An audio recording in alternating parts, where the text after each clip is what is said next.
As tensions rise in North Korea, we're seeing parallels with another global hotspot, Syria.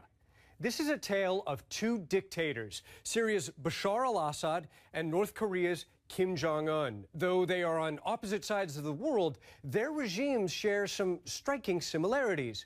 Both leaders inherited their jobs from their fathers. Their family dynasties have ruled countries of roughly similar size and population for decades, running police states that use brute force to crush dissent. But look at this. The North Korean and Syrian governments really like each other.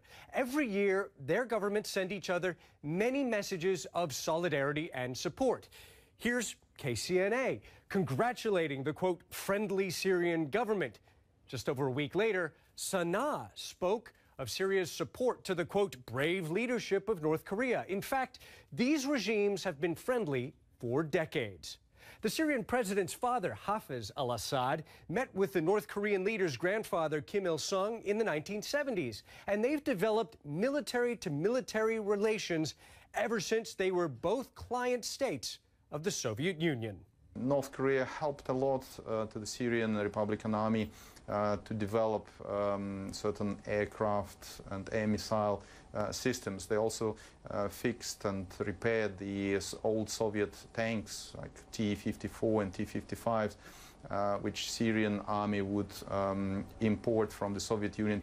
Fast forward to today, when both of these countries still depend heavily on the patronage of much larger allies. Syria gets weapons and direct military support from Russia, while North Korea depends on China for more than 80% of its international trade. And North Korea and Syria share another similarity. They're both in confrontation with the U.S.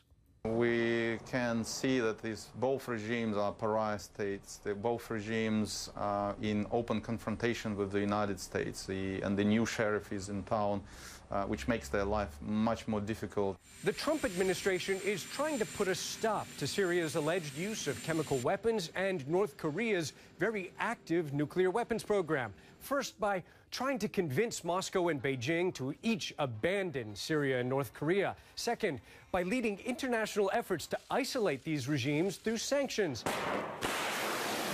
And finally, with the threat of military action, including last week's cruise missile attacks on a Syrian airbase and the deployment of an aircraft carrier strike group to the Korean peninsula.